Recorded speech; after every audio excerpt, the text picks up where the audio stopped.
Olá pessoal, tudo bem? Seja bem-vindo e bem-vinda. Deixa eu pegar esse microfone, ficar aqui mais perto para você me ouvir bem. Vamos conversar sobre o Evangelho deste domingo. Estamos neste domingo, 18º domingo do tempo comum. Tempo verde, esperança, né? Por isso que esse verde nos lembra esse tempo de caminhada da pregação do reino da esperança, do reino que vem, do reino que está acontecendo. Então, a primeira leitura do livro do Eclesiastes. Vamos lá? Vaidade das vaidades, diz o Eclesiastes. Vaidade das vaidades, tudo é vaidade. Por exemplo, um homem que trabalhou com inteligência, competência e sucesso vê-se obrigado a deixar tudo em herança a outro, quem nada colaborou. Também isso é vaidade e grande desgraça. De fato, o que resta ao homem de todos os trabalhos e preocupações que o desgastam debaixo do sol? Toda a sua vida é sofrimento, sua ocupação um tormento. Nem mesmo de noite repousa o seu coração. Também isso é vaidade. Palavra do Senhor. Graças a Deus. Quando eu estava lendo essa leitura, eu lembrei de uma história de uma pessoa que tinha, tinha um lugarzinho para uma chácara pequena para morar. E o outro, um amigo dele, rapaz, por que você fica morando aqui? Você é muito inteligente, muito capaz. Aí esse rapaz perguntou, uai, era um mineiro, né? Uai, mas por que eu vou trabalhar? Você pode me explicar assim, trabalhar para ganhar mais, né? Ele trabalhava muito bem lá nessa pequena chácara, tinha ali já os seus 40 e poucos anos e resolveu é, ali ter sua vida ali, né? Com a sua família. E aí esse amigo, não, é porque você pode assim, ganhar mais, né? Você vive praticamente daqui, o seu trabalho que você faz esporadicamente não é suficiente para você ter uma vida melhor. E ele perguntou, mas que vida melhor que você está me dizendo? Não, porque você pode trabalhar, né, ter aí um mestrado, um doutorado e quem sabe entrar para o funcionarismo público ou numa grande empresa. E ele perguntou, para que eu vou fazer isso, né? E aqui não estou desanimando vocês não, tá, gente? É lógico que a gente tem que estudar, mas eu quero dizer o seguinte. Esse amigo dele estava tentando convencer ele que ele precisava ganhar mais dinheiro. Mas para que mais dinheiro? É para você ter uma casa, um apartamento melhor, ou duas casas, ou três casas, dois carros, né? Poder viajar, ter muita coisa, etc e tal. Para que você. Aí ele foi perguntando, mas para quê? Para quê? Porque quando você chegar mais no final da sua vida, você tem um lugarzinho para descansar ali, já completou seu combate. Ele, pois é, eu antecipei, né? Eu antecipei, eu já sabia que eu ia chegar aí, então eu estou aqui agora realizando a minha vida, aquilo que eu queria, né? Mas eu estou brincando um pouco, mas nós temos muitas ilusões, né? Muitas ilusões. Se vocês sabiam que o grande problema, eu acho, não sei, não posso falar porcentagem assim, mas eu posso dizer de 50 ou mais por cento, as brigas de casais, de família, é por questões financeiras, né? Ou por desorganização da própria família, é lógico que a gente precisa organizar, não ter vaidade não quer dizer, tanto faz, tanto fez, esse é laxismo, né? É preciso de organização básica. Mas quando se cria muitas ilusões, aí o coração se inquieta. Só fica pensando nisso, como eu vou multiplicar meu patrimônio. Quantas brigas familiares nós, né, não temos por questões de herança? Gente, o que nós atendemos de famílias assim é impressionante, né? Família dava tudo certo, mas quando o pai ou a mãe morreu, aí começou, né, o drama, né, sobre a partilha dos bens. E aí você pergunta, mas tinha alguém passando necessidade? Não, não tinha ninguém passando necessidade, né? Não, eu estou falando desses casos que eu atendi. Mas as pessoas brigando, né? Tinha casa, tinha as coisas brigando ainda por herança, né? Por causa de partes iguais, que o outro acha que está pegando mais. Infelizmente, talvez alguém que passe por aqui veja esse vídeo pode te falar assim, eu brigo mesmo que eu tenho um direito. Ai, ai, né? Não vou falar de direitos, claro, todo mundo tem direito à parcela, né? Que compete da herança. Mas uma briga assim de que irmão não conversa mais com o outro, etc, né? Então, vaidade das vaidades, porque a gente morre e fica tudo aí, né? Vamos trabalhar bem, vamos lutar para ter uma vida digna, para ter um salário adequado, né? Todo mundo deveria ter uma casa para morar, mas tomar cuidado com as ilusões da vida, porque sempre nesse mundo que é extremamente consumista, sempre vai ter alguma coisa sendo oferecida para mim, que eu desejo, né? Um celular novo, um carro novo, um computador atualizado, sem necessidade às vezes, né? Você pode contentar com mais inferior sem nenhum problema. Segunda leitura de São Paulo aos Colossenses. Irmãos, se ressuscitastes com Cristo, esforçai-vos para alcançar as coisas do alto, onde está Cristo, sentado à direita de Deus. Aspirai às coisas celestes, não às coisas terrestres. Pois vós morrestes, e a vossa vida está escondida com Cristo em Deus. Quando Cristo, vossa vida, aparecer em seu triunfo, então vós aparecereis também com ele. Revestidos de glória, portanto, fazei morrer o que em vós pertence à terra. E o que pertence à terra? Imoralidade, impureza, paixões, maus desejos e a cobiça, que é a idolatria.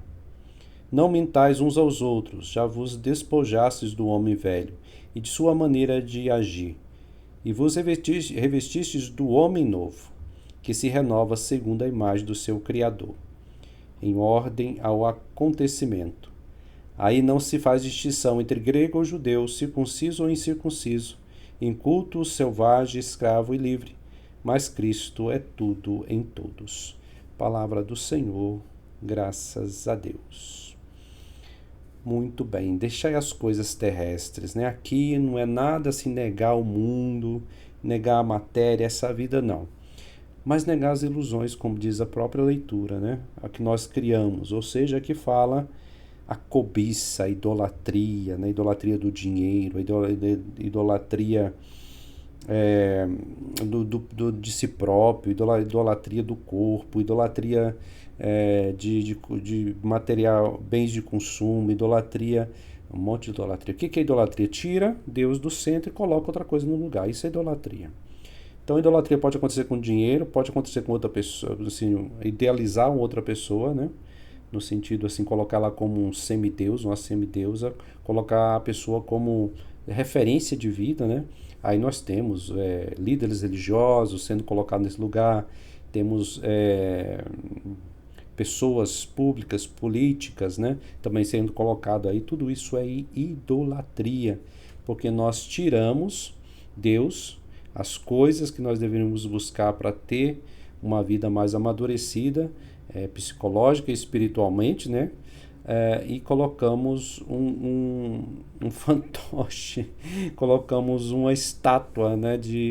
No sentido um boi que come feno, como diz o Antigo Testamento. No sentido que a gente escolhe uma coisa absurda, né? No lugar de Deus.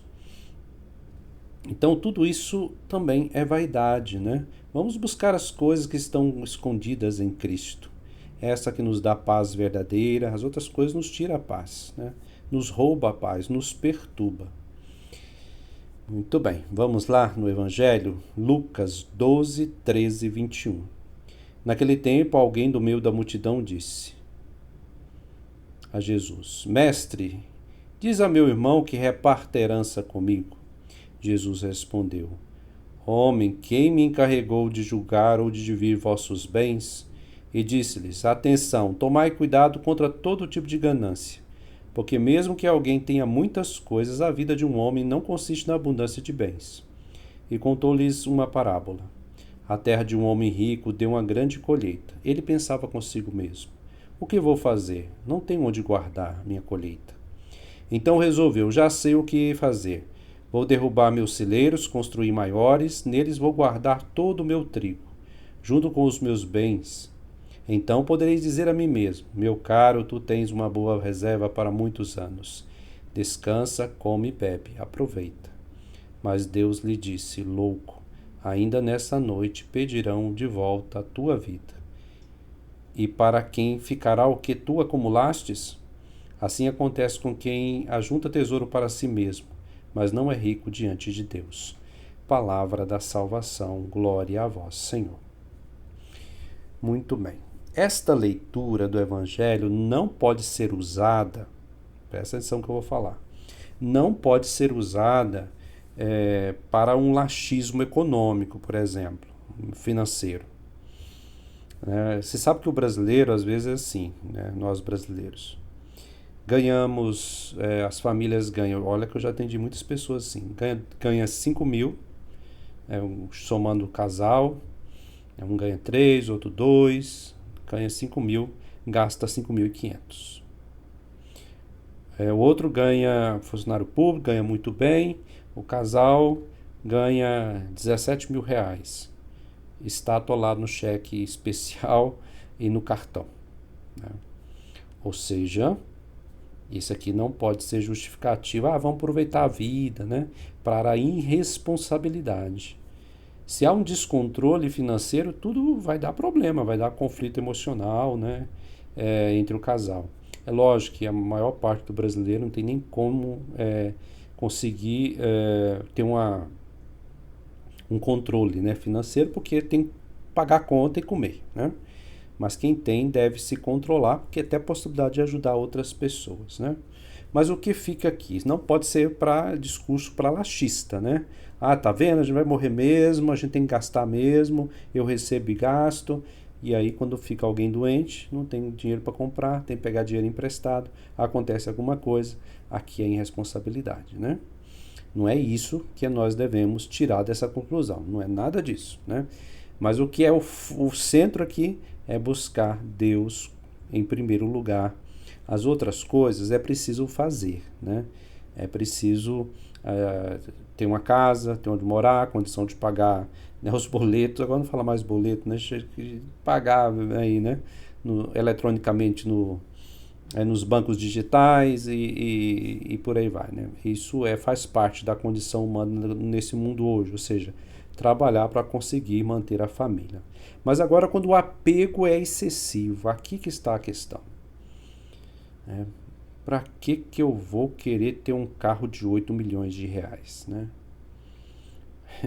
Pois é, né? Vocês viram por aí, né? Nem vou dizer, né? Mas para quê? Porque eu quero, porque eu posso, né? Meu irmão, hoje mesmo vão te pedir a sua vida de volta, né? Louco, ainda nesta noite pedirão de volta a sua vida. Aqui vamos lembrar de São Francisco ou da economia de Francisco e Clara, né? Ter sim para ter uma qualidade de vida, né? Para viver bem, mas não para viver na vaidade, viver com excessos, né? Não, isso não. O tesouro deve ser juntado com Deus e aí partilhar com os irmãos, né? Então, assim acontece quem junta tesouro para si mesmo, ou seja, é descabiciado, tá louco, pensa que o que vai restar no final da vida é dinheiro. Não, são as relações. É o quanto se amou, o quanto não se amou, o quanto se praticou a caridade, o quanto não se praticou. Isso que vai ficar, né? Isso que vai vir no coração e na mente, e não a quantidade de dinheiro que se tem no banco, né? E nem o sobrenome que eu tenho. Muito bem, espero que você medite esse evangelho, essas leituras, se a gente pudesse aprofundar cada vez mais, né? Nesse sentido que a vida é breve. Hoje é tão difícil falar isso. A gente começa a falar isso, vem o Frei falando de irmã morte, né? Como de Francisco de Assis. O Frei vai falar sobre isso de novo. Não, né? Porque ninguém quer falar sobre isso. Tem medo, acho que é eterno aqui, né? Pensa que não vai morrer, né? Que a gente não vai passar pela irmã morte. Todos nós vamos. Então, vamos viver bem, com equilíbrio, nada de excesso.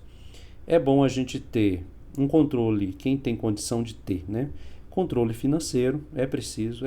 Depois eu vou gravar um vídeo falando sobre isso, gente, porque eu vou falar para vocês. Os grandes conflitos de família é financeiro. Os grandes conflitos, questão de heranças também. Nossa Senhora, não? É uma coisa impressionante. Eu acho que de 10 famílias que tem que fazer inventário, 8 brigam. 7, 8 brigam. Umas, às vezes, realmente precisa ali ter uma organização, né? Talvez tenha uma justificativa para ficar um ou outro ficar mais nervoso, mas a grande maioria é briga por coisas que prefere ali brigar por 10 mil reais do que manter a amizade, etc. Então, muito bem, Outro vídeo eu converso sobre isso, a gente conversa sobre isso, né? A gente precisa de um tempo, nós precisamos falar de educação financeira para católico, porque tem uma coisa difícil para quem tem ali pelo menos uma possibilidade de se organizar, né? Vamos falar nisso em outro vídeo. Se você quiser que eu toque nesse assunto, um franciscano falando sobre isso, né? Você fala aí que a gente vai conversar sobre isso, tá? Bota aí no comentário. Bom, divulgue aí, dê um joia pra gente, divulga nas redes sociais, para que se torne mais conhecido que a meditação do Evangelho envolve o nosso cotidiano, envolve a nossa vida, porque a palavra ela encarna na vida de cada um. Paz e bem e até mais. Tchau.